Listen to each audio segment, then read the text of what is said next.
잘 아는 말씀이지요. 이 시편 23편이 좋을 때 이게 시가 쓰여진 것이 아니라 설마가 사람 잡는다고요. 압살롬이 반역을 할 기미가 보였는데 다윗이 설마 하다가 어느 날 뒤통수를 맞습니다. 얼마나 급하게 도망을 쳐야 되냐면은 신발도 신지 못한 상태에서 36개 하다가 이건 아니지 않느냐. 내가 이렇게 피하는 것이 옳은 것이냐. 그래서 잠시 멈추어서 제단을 쌓고 하나님 앞에 제사를 드리는 가운데 이 시편 23편을 쓰게 됩니다. 오늘은 이 시편 23편에서 1절과 3절만 좀 살펴보려고 그래요. 그러나 이런 내용을요, 오늘은 다른 때와 달리 한 문장 한 문장을 보면서 그 문장 속에 담겨있는 내용이 무엇인가 살펴볼 때에 오늘의 이 말씀이 여러분과 저의 가슴에 담긴 하나님의 말씀이 되기를 주님의 이름으로 축복합니다. 오늘 먼저 말씀을 보면은 여호와는 이라고 했습니다. 여호와는 어떤 분이신가요? 여러분과 제가 성경을 읽으면서 여호와란 말 참 많이 봅니다. 또 우리도 기도할 때 여호와 나의 하나님 이렇게 기도하기도 하고 여호와 하나님, 그 하나님을 경배하고 찬양하는 찬송을 부르기도 합니다. 근데 여러분과 제가 여호와라고 할 때 여호와에 대해서 얼마나 잘 알고 있습니까? 성경에서 말하는 여호와, 그 여호와는 크게 세 가지 의미를 가지고 있어요. 그 첫 번째가 스스로 계신 분이시다. 영원 전부터 영원까지 계시는 하나님이다. 이 말은 뭐죠? 누구에 의해서 지어진 분이 아니라 스스로 영원 전부터 영원까지 계시는 하나님이시다. 이게 여호와 속에 담겨있는 첫 번째 내용이에요. 두 번째는 이 여호와라고 하는 것은 누구의 도움이 필요 없는 분이시다라고 하는 것입니다. 우리 하나님이요, 지금 다윗이 이런 상황 속에 있을 때에 누구한테 다윗 도와줄까? 아니 어떻게 좀 좋겠어? 이렇게 물어보거나 조언을 구하는 분이 아니시라는 거예요. 무엇이든지 스스로 판단하시고 결정하시는 분이 바로 여호와이시다. 여러분을 축복하는 데 있어서 목사인 나에게 저 권사, 저 집사, 저 장로 축복해 줘도 돼? 묻지 않으신다는 거예요. 하다못해 나를 낳아준 그 부모에게 저 자식 좀 축복해도 돼? 안 돼? 이렇게 묻지 않고 하나님이 직접 보시고 판단하셔서 하나님께서 스스로 주신다. 그 이야기예요. 그리고 세 번째는 보면은 스스로 판단하시고 결정하신다라고 하는 그 의미가 있어요. 항상 하나님이 생각할 때에 하나님 중심에서 나를 생각하는 것이 아니라 하나님 내 중심으로 생각하신다는 거예요. 하나님께서 하나님 기준으로 판단하시는 것이 아니라 항상 나를 기준 삼아서 나를 판단하신다는 거예요. 그리고 어떻게 해요? 이렇게 나를 생각하시고 나에 대한 온전한 판단을 하시고 난 다음에 어떻게 도와줄까? 어떻게 인도할까? 어떻게 세워줄까? 어떻게 온전하게 할까? 하고 역사하시는 분이시라는 거예요. 그러니까 이 여호와, 이 단어 한 가지만 생각해도 이 하나님은 나에게 어떤 하나님이냐? 나와의 어떤 관계이냐라고 할 때 언제든지 날 도와주시려고 준비하시고 기다리시는 하나님이시다. 이걸 여기서 이야기를 해요. 이 여호와가 나의 하나님이기 때문에 여러분과 저에게 있어서 어떤 흉과 허물이 있다 할지라도 흉과 허물이 큰 것이 아니라 내가 개입해서 만져줘서 회복시켜서 이렇게 해서 깨워주셔서 온전하면 되는 거지. 어떻게 도와주면 좋을까? 내 입장에서 생각하고, 그래 이렇게 하면 좋겠다 내 입장에서 판단하시고, 그 안에서 서서히 나를 만져주시고, 나를 회복시켜 주시고, 나를 일으켜 주셔서 나의 나됨이 주의 은혜입니다. 눈물 한 방울 툭 떨어질 때, 그럼 그렇지, 그래 내가 잘했지, 이게 여호와라는 겁니다. 이분이 여러분과 저의 하나님이시라는 거예요. 아멘이십니까? 아멘이십니까? 그러면 이 여호와 하나님께서 어떻게 나를 도와주실 것이냐, 이것을 우리가 볼 수 있어야 되지 않겠어요? 우리를 도와주시는데 먼저 그분이 당신을 표현해요. 나는 목자다. 그래서 다윗이 말하기를 나의 목자시니. 이것은요, 여러분, 하나님과 나와의 관계적 의미도 중요합니다마는 나의 목자라고 하는 그런 부분에서 그 하나님이 어디 계시느냐, 장소적인 의미도 굉장히 중요합니다. 우리는 많은 분은 하나님과의 관계를 굉장히 중요하시는데 그 하나님이 어디에 계시냐, 이 장소에는 소홀해요. 그래서 어떤 면에서 보면은 내가 하나님의 성전이라 이렇게 말을 하는데 내 몸을 함부로 굴려버려요. 병드는 그 자리에 내 자신을 내어 던져버려요. 그러므로 오늘 여러분과 저는 나의 목자신이라고 하는 이 말씀 속에서 내 하나님은 어디에서 나의 여호와가 되어주시는가, 이것을 우리가 살펴볼 줄 알아야 되는 것이거든요. 성경은 이렇게 말합니다. 여호와가 어디 계시느냐라고 할 때 네 안에 있다고 말합니다. 네 안에. 그래서 로마서 8장 16절 보니까 이런 말씀을 하시며 성령이 어디 계시느냐고 할 때 내 영 안에 계시다. 내 영 안에 계시다. 이 말은 무슨 말이죠? 나의 가장 가까운 곳에서 내가 밀쳐내고 싶어도 떠나지 않고 그 자리 끝까지. 그래서 성령이 임재하시면 서면에 있다 할지라도 떠나지 않는다, 이렇게 말을 하는 것이거든요. 정말 나의 가장 가까운 나의 중심이 되는 그 영 안에서 내 생각을 만져주시고 내 감정을 다스리시고 내 의지 안에서 역사하심을 통하여 내가 무엇을 어떻게 해야 할 것인가 깨닫게 하시고 그 길을 가게 만드시는, 다시 말하면 이끄시는 여호와이시다라는 거죠.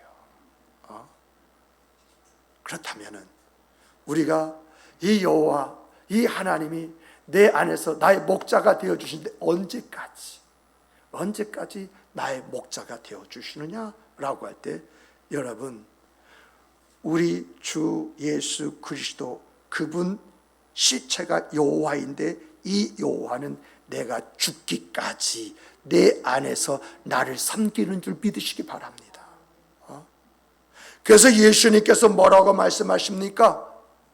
나는 섬김을 받으러 온 것이 아니라 섬기러 왔다라고 이렇게 이야기하시면서 히브리에서는 뭐라고 이야기하냐면 우리가 하나님의 보좌 앞에 설 때까지 그 영으로서 나를 섬긴다라고 이렇게 이야기하고 있다는 것입니다. 정말 여호와, 그 목자가 양을 돌보듯이 나를 섬기고 나의 일거수일투족을 살피시면서 나의 형편과 처지를 아실 뿐만 아니라 내 안에서 날 복되고 아름답게 세우시고 인도하시기 위해서 역사하신다라고 하는 것입니다. 그런데 우리가 여기서요, 정말 중요하게 생각할 것은 우리 하나님은요, 아무에게나 그러지 않는다는 것입니다. 아무에게나 섬기거나 아무의 일거수일투족을 살펴서 그 형편과 상황과 그 처지 안에서 역사하시는 분이 아니라 약속 안에 있는 사람만이 그러신다는 거예요. 약속 안에. 목자가 피리를 불 때에 피리 소리를 듣고 무리 속에 들어오는 사람, 목자가 인도하는 대로 따라오는 사람, 목자가 정해진 자리로 세워주면 그 자리에 서 있는 사람, 오늘날은 말하면 말씀의 세계 속에 사는 사람만이 그 사람 안에서 그 사람을 섬기시고 그 사람의 일거수일투족을 살피시고 그의 환경과 상황과 처지 안에서 역사하신다. 이것이 성경의 말씀이라는 거죠. 이런 데서요 하나님이 영광 받으시는 거예요. 여러분, 우리가 하나님의 영광 돌린다고 했을 때에 어떤 큰 일을 해가지고 하나님의 영광 돌릴 수 있어요.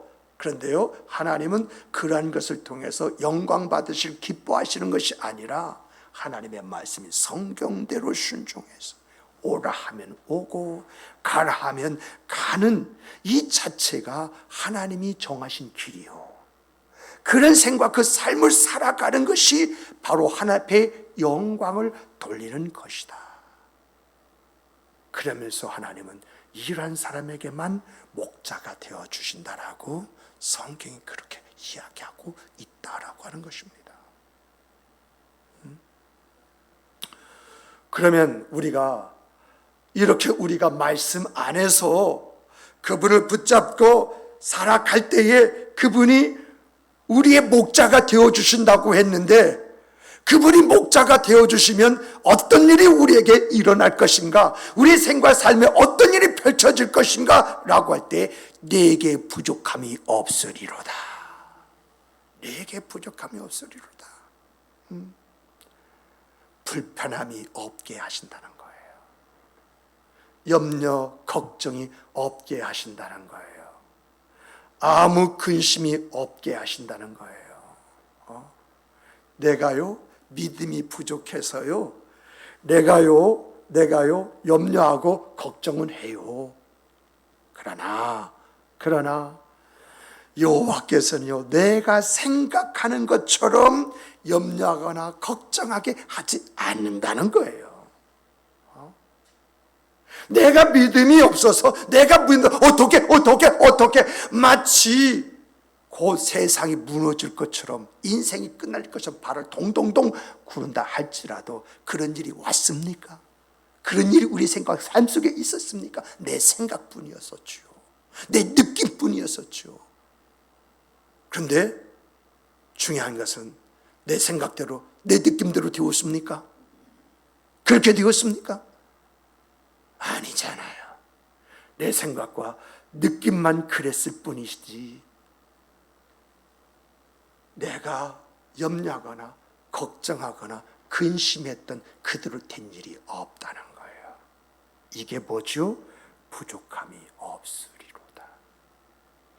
내가 처음부터 이 믿음을 가졌다고 한다면 걱정하고 근심하고 염려하지 않았을 텐데, 이 믿음이 없어서 그저 걱정하고 근심하고 어떻게 할까 염려하고 그랬을 뿐이지, 그분은 나의 생과 그 삶 속에 부족함이 없도록 나를 붙잡아 주시고 나를 인도해 주시고 나를 세워 주시고 나를 온전케 하셨다라고 하는 것입니다. 그렇다면 우리가 여기서 슬그머니 질문 한번 던져볼 필요가 있겠죠. 언제까지 그분은 나에게 부족함이 없으리로다. 부족함이 없도록 채워주시고 공급해주시고 붙잡아주시고 세워주시느냐라고 할 때 내가 죽을 때까지. 그러므로 여러분과 제가요 여호와가 나의 목자시라고 믿고 확신하고 있다고 한다면 내가 죽을 때까지 하나님은 날 보호하시고 지키시고 인도하시고 세워주실 것이다. 이 믿음 가지고 살아가는 성도 여러분이 되시기를 주님의 이름으로 축복합니다. 주님의 이름으로 축복합니다. 여호와가 나의 목자신데 그분은 스스로 계실 뿐만 아니라 그분은 누구의 도움도 필요 없이 스스로 판단하시고 결정하시고 나를 위해서 일하시고 역사하시는 하나님이신데, 하나님이 오늘의 형편과 사정 속에 내가 힘든 거 어려운 거 그냥 놔두시겠느냐? 믿음을 붙잡고 하나님 바라보고 가자라고 했을 때에 길 되시고 진리 되시고 생명 되시는 그 하나님, 그 하나님을 우리가 체험하는 것입니다.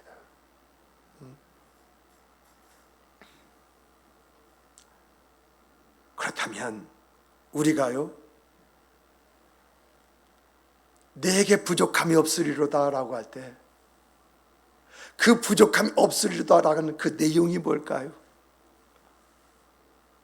어떻게 하나님은 나를 부족함이 없도록 나를 인도해 주시고 나를 끌어주시고 나를 세워주시느냐, 이런 내용이 나와야 되잖아요. 그래서 나오는 말씀이 뭐죠? 그가 나를 푸른 풀밭에 누이시며, 여호와 나의 목자 되시는 그 하나님은 내가 가지고 있는 환경이나 조건이 상관이 없이 그분이 정해놓으신 그 길로 나를 이끌어 주신다라고 하는 것입니다. 하나님이 정해져 놓으신 것이 어디냐라고 할 때 푸른 초장으로 표현됐습니다만, 이 푸른 초장이 뭐냐라고 할 때 하나님이 나에게 상을 베푸시는 최종 종착지입니다. 최종 종착지. 이곳에 나를 데려다 놓으신다는 거예요. 그리고 상을 주신다는 거예요. 어떤 상이요? 밥상을 차려놓고 원수 앞에서 그걸 먹고 마시는 기쁨과 즐거움을 갖고 누리게 만드신다. 이렇게 나에게 상을 베푸시는 최종 종착지에 가는 과정 중에 무슨 일이 있을 수 있습니다. 어떤 일이 벌어질 수가 있습니다. 그런데 그것과 상관이 없이 하나님은 그 최종 목적지, 당신이 정해놓은 그 자리까지 나를 인도해 주신다라고 하는 거예요. 그렇다면 우리가 여기서 또한 이런 질문 던질 수 있죠. 그래, 최종 목적지가 어디냐? 최종 목적지가 어디냐? 내게 상을 베푸시고 그 상을 주시는 자리가 어디냐? 그 자리가 어디냐면은 성경은 이렇게 말합니다. 우리의 영원한 본향, 하나님의 나라다, 이렇게 이야기를 해줘요. 이렇게 영원한 본향, 하나님의 나라까지 우리를 인도해 주시는데, 인도한 과정 중에 이런 일 저런 일, 이런 아픔 저런 고통이 있을 수 있어요. 우리 앞에 이런 장애 저런 장애가 있을 수 있어요. 우리에게 시험 환난 격정이라고 하는 것이 있을 수 있어요. 그런데 그분은 그런 것이 있다 할지라도 개의치 않고 내가 있어야 할, 내가 서 있어야 할 곳인지 어딘지 아시기 때문에 그 모든 것을 당신이 감당해야 하신다는 것입니다.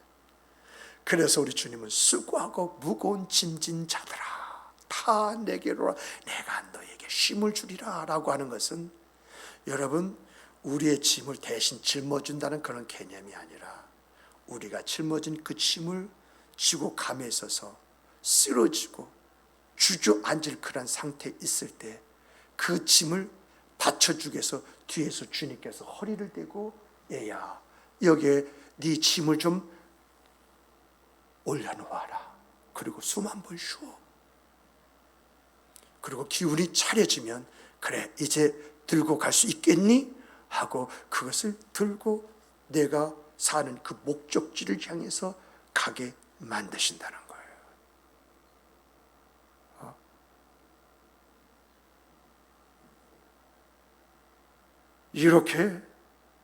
이렇게 우리의 영원한 본향, 이 하나님의 나라가 최종 목적지요. 이 최종 목적에 도달할 수 있도록 우리 안에서, 우리의 삶 영역 안에서 역사하여 주시고 우리로 하여금 온전히 그 자리에 서게 하시는 그 은혜가 푸른 풀밭에 누이시며 라고 하는 이야기라는 것입니다. 자, 그렇다면 우리가요, 여기서 조금 구체적으로 좀 생각해 볼 것이 있는데, 그것이 뭐냐? 그럼 어떻게 하나님은 영원한 본향으로 나를 인도해 주시느냐? 어떻게 나를 하나님께서 정하신 그 자리에 세워두시느냐? 라고 할 때에 바로 이어서 하는 말이 쉴 많은 물가로 나를 인도하신도다 라고 이야기합니다. 쉴 많은 물가로. 여러분, 이스라엘은요, 목축업이 주업이잖아요. 그런데 이 목축업할 때 여자들은요, 집 근처 가까운 곳에서 양 몇 마리를 이렇게 키운다고 한다면, 남자들은요 어떻게 하느냐라고 할 때 멀리 떠나요. 그 양을 다 데리고 다 떠나요. 그리고 주로 상권이 이루어지는 곳이 애굽 있죠? 애굽 인근 지역이에요.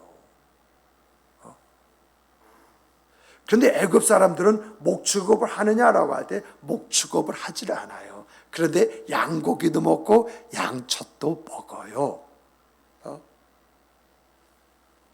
그런데 이스라엘 남자들이요, 어떻게 해서 그곳까지 가느냐라고 할 때에 우기철 있죠? 우기철에는 집에서 놀아요. 왜요? 물이 넉넉하거든요. 근데 우기가 딱 끝나고 나면은 이스라엘의 개천은요, 와디예요, 와디. 비가 올 때는 물이 흐르는 것 같은데, 비가 딱 멈추면 이게 땅속으로 다 빨려 들어가가지고 냇가에 물이 없어요. 그러다 보니까 양을 키우기 위해서는 어떻게 해요? 물을 찾아 떠나는 거예요. 그래서 물이 좀 있는 계곡으로 가다가 나중에는 물이 고요 있는 그 계곡 깊은 곳까지 내려가는데, 거기 뭐가 있을까요? 거기는 양을 노리는 짐승이 있는 거예요. 그러면 목자는 어떡합니까? 이렇게 지켜보고 서 있는 거예요. 그러다가 짐승이 달려들 것 같으면 물맷돌 있지 않습니까? 물맷 딱 슉 돌리면은요, 이 짐승, 이 사나운 짐승, 들짐승이 알아요. 저거 잘못 갔다가는 저 물맷돌에 내가 먼저 황천길로 갈 수가 있지 해가지고요, 숨을 죽이고 엎드려 보기만 하고 있어요. 그러면 이렇게 목자들이 이렇게 푸른 초장으로 데리고 왔다가 쉴 만한 물가로 데리고 가서 물을 먹이는 가운데에 어떤 일이 있느냐? 양들이 교미를 해요. 그 새끼를 쳐요. 그리고 거기에서 좋은 양질의 털을 만들어요. 이렇게 깊은 그런 계곡, 그 물 속에서 이렇게 먹고 놀고 그런 가운데에서 양이 크는 겁니다. 털이 자라나는 것입니다. 그리고 난 다음에 어떡합니까? 털 깎는 곳으로 이 양들을 데리고 가는 거예요. 이게 무슨 말입니까? 하나님은 나의 인생사 그 전반을 이렇게 보호하시고 지키시는 가운데 우리의 생과 그 삶을 안락하게 살도록 이끄신다는 거예요. 정말 하나님의 보호하심과 지키심이 없다고 한다면 가다가 사고 납니다. 가다가 문제 터집니다. 우리가 잘 아는 대로 하나님께서 이스라엘 민족이 광야에 들어가서 그들이 불순종할 때에 참다 그들의 보호막을 살짝 한번 걷었더니 그 보호막 밑으로 뭐가 들어옵니까? 불뱀이 들어와서 깨물어서 고통스럽게 만들고 죽게 만들잖아요. 정말 하나님께서 우리를 보호하시고 지키시는 이 쉴만한 물가에서 나를 보호하시고 지키심이 없다고 한다면 오늘 하루의 생과 그 삶 속에 무슨 일이 어떻게 우리에게 주어지고 닥칠지 모른다고 하는 것입니다. 이렇게 쉴만한 물가로 인도하신다라고 할 때 이 쉴만한 물가가 어떤 곳이냐? 내 삶의 터전입니다. 보호하시고 지키시고 인도하심으로 가족끼리 아름다움이 주어지고 함께 더불어 웃으면서 살아갈 수가 있는 것이고, 서로 힘이 되어서 자기 일에 최선을 다해서 거기에서 하나님이 예비하신 것을 얻고 그것을 나누며 누리는 아름다운 생과 그 삶을 살아가게 되어진다라고 하는 것입니다. 이게 쉴만한 물가예요. 이렇게 하나님께서 우리의 삶을 지키시고 인도하시는 이유가 뭐냐라고 할 때 첫 번째가 뭐냐? 내 영혼을 소생시키시고, 내 영혼을 소생시키시고라고 할 때 내 영혼이 어떤 상태에 있다고 하는 것입니까? 죽어가고 있다는 거죠. 그것을 살리는 것을 소생이라고 말을 하지 않습니까? 그렇다면 여러분과 내가 어떻게 해서 죽어가는 그런 사람이 되었느냐라고 할 때, 우리가 죽어간 사람이 되었던 것은요, 아담이 선악과를 따먹음으로 말미암아 죽어가는 사람이 되어버린 거예요. 우리가요, 아이가 지금 막 태어났다 할지라도 그 아이는요, 성장 과정을 거치는 것 같지만 사실 죽기 위해서 살아가는 거예요. 그리고 끝이 죽음이잖아요. 오늘 여러분과 제가요, 생각해야 할 것은 뭐냐라고 할 때에, 선악과를 따먹음으로 말미암아 우리는 죽어가는 인생이 되었다. 이것을요, 가장 잘 표현하는 것, 저는 강단에 꽃꽂이를 하는 것을 원치 않아 가지고 우리 교회는 꽃꽂이를 안 하는 그 편안함이 있습니다만은 어떤 때는 좀 황량하기도 하죠. 그렇죠? 근데 여러분 생각해 보세요. 내가 꽃을 꺾어서 내가 꽃꽂이를 했습니다. 살았습니까? 죽습니까? 살아있는 것 같지만 죽어가는 거예요. 바로 오늘 여러분과 저의 생과 그 삶이 바로 그러한 것이라는 거죠. 선악을 알게 나무 열매를 먹음을 통해서 정령 죽으리라. 죽을 수밖에 없는 것이 여러분과 나의 인생사 그 삶인데, 이러한 우리를 소생시키시고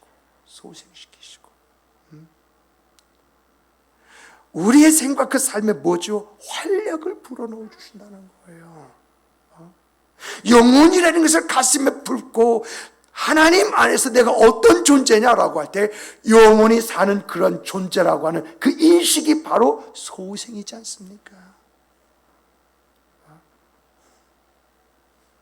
그런데 중요한 것은요, 왜 이렇게 하시느냐라고 할 때 자기의 이름을 위하여, 자기의 이름을 위하여 의의 길로 인도하신다라고 이렇게 이야기합니다. 여러분, 이 말씀의 뜻이 뭔지 아세요? 여러분, 목자가 말입니다. 목자가 이 양떼를 푸른 초장으로 쉴만한 물가로 이렇게 데리고 다니면서 새끼를 교미하게 하고 새끼가 자라나게 하고 털을 윤택하게 만듭니다. 그리고 난 다음에 어디로 가요? 털 깎는 곳으로 가는데, 털 깎는 곳은 우리가 그냥 털 깎는 곳이다 이렇게 생각하면 안 돼요. 여기는 매매하는 곳이에요. 사고 파는 곳이에요. 그랬을 때 사람들이 양의 새끼를 보고 양의 털을 바라보면서, 이 목자가 이 양을 참 잘 돌봤구나. 이 양들이 싫어하는 것을 보니까 이 목자가 굉장히 신경을 썼구나.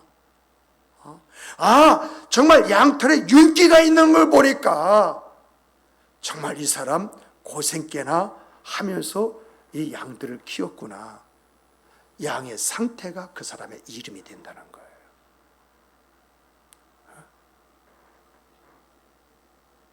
여러분, 하나님께서 우리를 이렇게 돌보신다는 거죠. 뭐 때문에? 당신의 이름을 걸고. 이게 무서운 것입니다. 이름을 걸고. 여호와가 누구냐? 살아계신 천지천능하신 하나님이시다라고 하는 이 이름을 걸고, 이 이름 하나 때문에 그분의 애씀과 수고가 우리 안에 있다라고 하는 거예요. 그러면 오늘 여러분과 제가 가져야 할 것이 있죠. 우리 하나님이 여호와가 되어주셔서 우리를 이렇게 먹이시고 기르시고 그리고 세워주시는데 우리가 그분의 이름을 드러내고 나타내야 할 것이 아니겠습니까?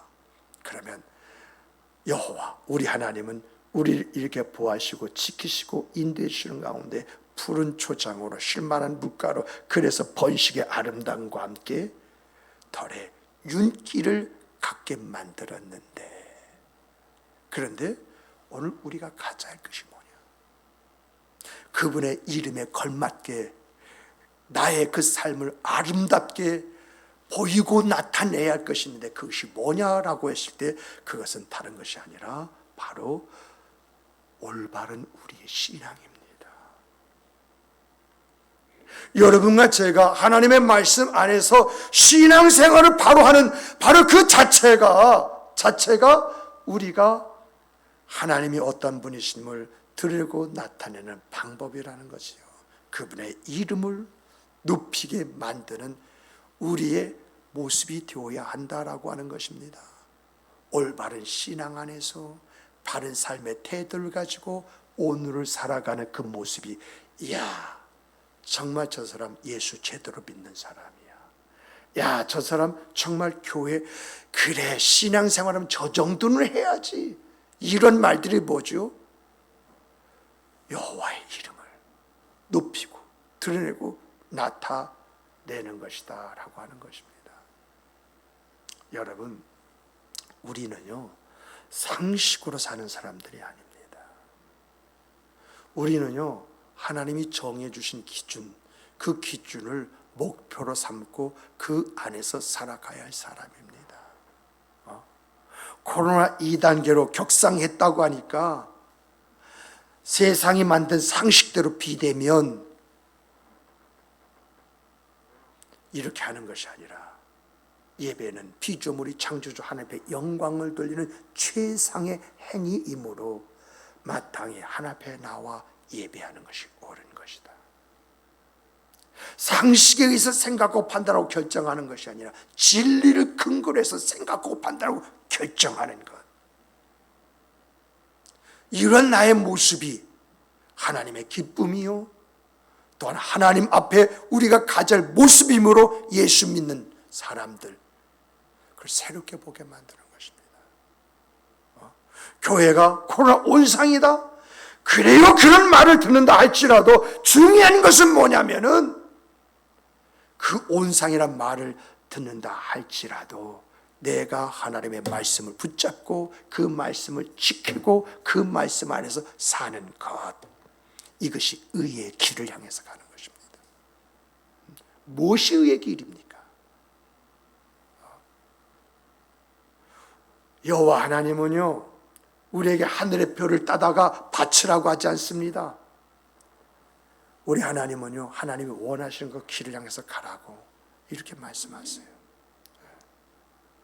내가 원하신, 하나님이 원하신 대로 그렇게 살아갈 때에 그것이 여호와가 세우신 의의 길을 향하여 가는 것이고 내 삶의 가치와 보람과 의미가 그 안에서 나타나게 되어지는 것입니다. 우리 그리스도인들은요 존재, 그리스도인이라는 존재를 위해서 사는 것이 아니라 삶의 가치, 의미를 위해서 살아가야 할 그런 사람들입니다. 하나 예를 들면은요, 여러분들이요, 여기 계신 분들 정말 하나님께서 100억씩 주시는 역사가 있기를 소망합니다. 여러분들이 100억씩 생겨가지고 은행에 다 그 돈 넣습니다. 100억 생각하면 어떻습니까? 든든하지요. 그리고 100억 생각하면 기분이 참 좋지요. 그런데 그 돈이 누구 돈입니까? 내가 은행에 내 이름으로 넣어서 이것이 내 돈입니다만 그 쓰는 곳은 어디입니까? 은행이 쓰잖아요. 은행에 빌려주고 이자 받아가지고 지들 월급 챙기고 지들 자식들 어떡합니까? 유학도 보내고 그러잖아요. 이름은 내 이름으로 되는데 쓰는 사람은 누가요? 은행이 쓰더라는 거죠. 지금 제가 무슨 말을 하려고 하느냐? 라고 할 때에 여러분, 쓰는 사람이 주인이에요.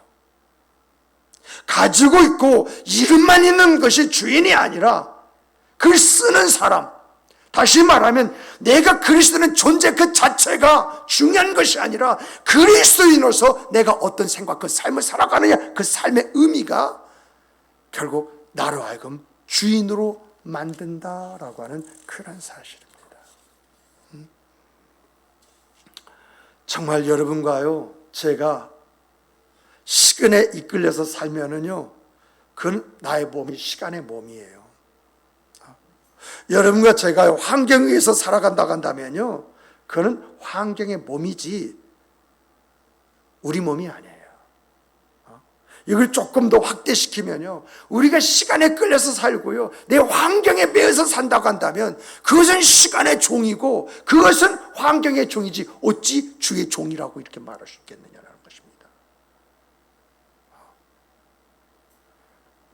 그러므로 그리스도인은요, 여러분과 저는요, 시간을 활용하면서 살아가고 환경이 어떠하다 할지라도 그 환경을 이겨내면서 살아가는 것이 주님의 영광을 위해서 우리의 인생을 쓰는 것입니다. 돈도요, 내가 써야 내가 주인이고요, 몸도요, 내가 나를 위해서 써야 내 몸인 것처럼 내가 주를 위해서 쓰는 바로 그 자체가 바로 의의 길을 향하여 내가 가는 것이고 그 삶 자체가 하나님 앞에 영광을 돌리는 것이라는 것입니다. 말씀을 맺겠습니다. 신앙의 감화의 시작은요, 하나님이 자기 이름을 위하여 나를 어떻게 돌보시고 계시느냐 아는 데서부터 출발합니다. 이것이 오늘 설교의 전체적인 내용을 압축시킨 것입니다. 3월이 신앙이잖아요, 주제가. 오늘이 감화입니다. 그래서 신앙의 감화. 이 신앙의 감화의 시작은 어디서부터 주어지느냐라고 할 때에 하나님이 자기 이름을 위하여 나를 어떻게 돌보시고 계시느냐, 이것을 아는 데서부터 하나님이 나를 이렇게 돌보시고, 하나님이 이렇게 나를 세우시고, 하나님이 나를 이렇게 붙드시고 인도해 주시는구나. 이것을 깨달아 아는 데서 내가 무엇이 간데 나를 이처럼 사랑하시나이까, 이런 고백이 주어지는 것입니다. 그러므로 사랑하는 성도 여러분, 여러분과 저는 정말 하나님이 어떤 분이시냐, 여호와 이 하나만 붙잡고 나가셔도 우리의 생과 그 삶은 쓰러지지 않습니다. 넘어지지 않습니다. 주저앉지 않습니다. 왜요? 하나님이 그 안에서 역사하실 것을 믿고 확신하기 때문에 그렇습니다. 이런 그 믿음의 확신으로 일어서시고, 이런 믿음의 확신으로 앞을 바라보시고, 이런 믿음의 확신으로 달려갈 길 달려가시는 여러분과 제가 되기를 주님의 이름으로 축복합니다. 축복합니다. 우리 함께 기도하시겠습니다.